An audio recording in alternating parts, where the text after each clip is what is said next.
law, but the process will be very, very lengthy activity.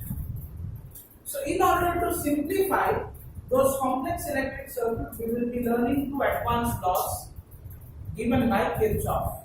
Kirchhoff current law and Kirchhoff voltage law.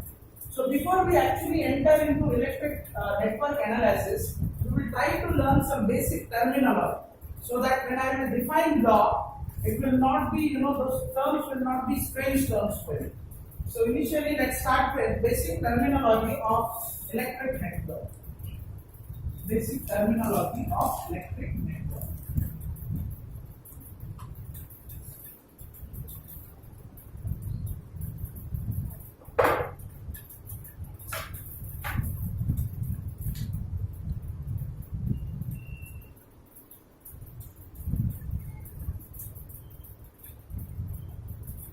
Electric network.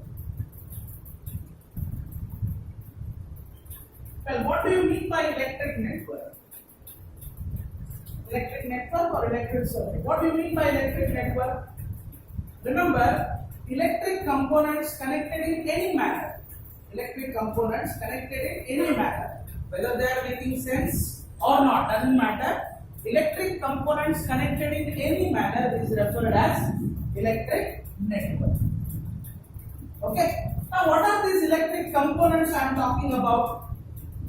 We have learned three major components: resistors, inductors, and capacitors. Other than this, you will find out few other signs or symbols in electric network. First is this battery, isn't it? A DC battery to produce EMF or to provide EMF. Then you might have AC source also. Then you might see this symbol. What is this? E. You might see a symbol of rheostat also. You might see a symbol of ammeter also. You might see a symbol of voltmeter also. You might have a galvanometer also, and so on. So all these major and minor electric components connected in any manner is referred as electric network. Okay. Now let me draw one simple electric network here in order to define rest of the terms.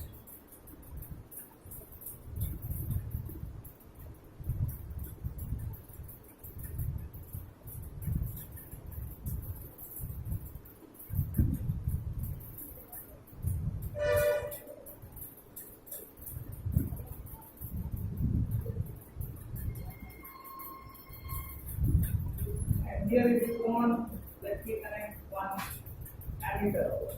Fine. Simple. So let's say we have many batteries connected given into E3. This is not battery, it's capacitor. E4. Okay. Then we have resistors R1, R2, R3, R4. Okay. So as we are learning current electricity which deals with DC, instead of placing this capacitor, I can place one more resistor. That is also fine. R4 is already used, so let me use R5. So let me call this electric network as A, B, C, D, E, F, A. So there are a few terms now we have to understand. The first one of them is branch of electric network. Okay, if you don't understand this definition, definitely you will be struggling in capturing Kirchhoff laws. Well, what do you mean by branch of electric network? Branch of electric network is any side which has at least one electric component. Okay, one electric component. So AB, or if you see AF, R1 and T1 is there, right? So can I call AF as a branch? Yes. AB has again R2 and D2, so I can call it also branch. BE is also branch. BC is also branch. Now let me do one thing. Now instead of connecting these two electric components, let me keep it as a straight wire. Then can I call this ED as a branch? No, because no electric component is connected between E and D. So branch is a side or a part of electric network which has at least one electric component. Are you understanding? Now, the second term you should understand is node or junction.